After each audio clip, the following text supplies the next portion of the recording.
LCM क्या होता है?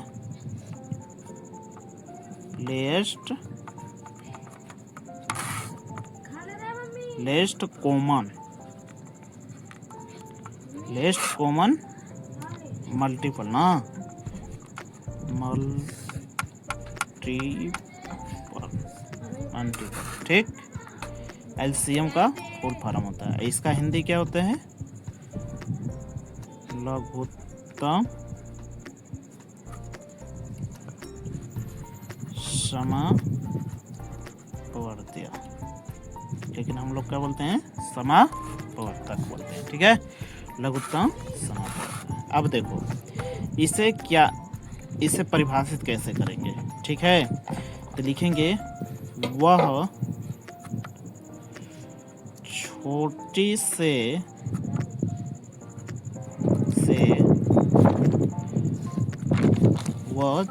से छोटी संख्या जिसे वो छोटी से छोटी संख्या और छोटी से छोटी संख्या और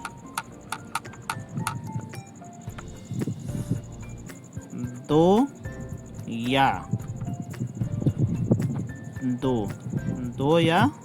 दो से बड़ी संख्या से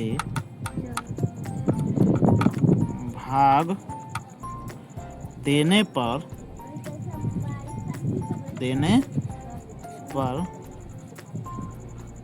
पूरा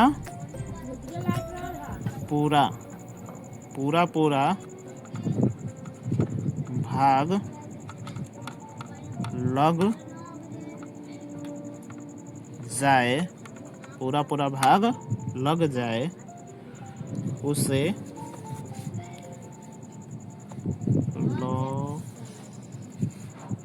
लघुत्तम समापवर्तक कहते हैं। लघुत्तम समापवर्तक कहते हैं। ठीक, एलसीएम का फुल फॉर्म क्या होता है?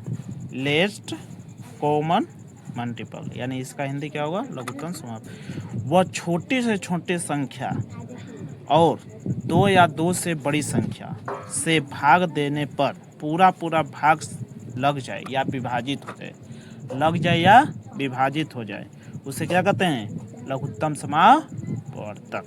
ठीक है, जैसे एग्जाम्पल के तौर पर उदाहरण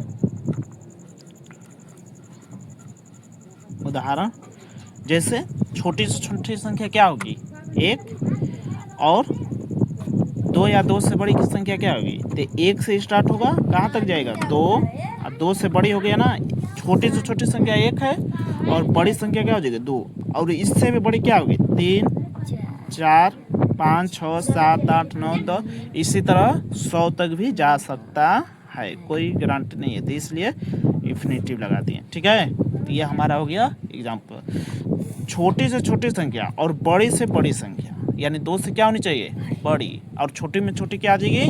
1, 0 नहीं होगा। ठीक है, जैसे एग्जाम्पल के तौर पर लेते हैं, मतलब अगर हमें बनाना हो एलसीएम कितने प्रकार के होते हैं? 2, पहले क्लास में भी बताए थे। 2, भाग विधि और गुणनखंड विधि। तो हम पहले भाग विधि से सीखेंगे।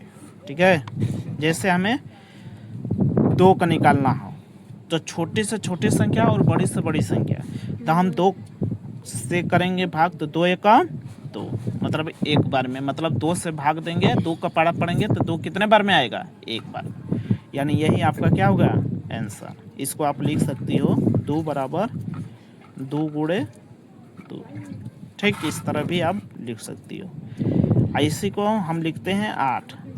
ठीक है, पहले 3 लिखेंगे, 3 से हम भाग देंगे तो 3 एकम 3। छोटी से छोटी संख्या और बड़ी से बड़ी संख्या आ रहा है ना। छोटी से छोटी संख्या क्या हो गया? 1, और बड़ी से बड़ी संख्या क्या हो गया? 3।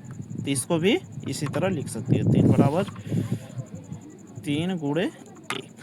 ठीक, यही आपका क्या हो गया आंसर। 4 से हम करेंगे, 4 का, ठीक, 4 से तो 2 से जाएगा और फिर 2 से, लास्ट में क्या आना चाहिए 1। अब कैसे आएगा उसको पहले भाग कर, जैसे 2 का पारा पड़िए तो 2 बार में 4 आएगा, तो 2 का पारा पड़े और 4, 2 एकम 2, ठीक। फिर क्या होगा 4 बराबर 2 गुणे 1, ठीक। इसी तरह आपसे निकल आ जाएगा।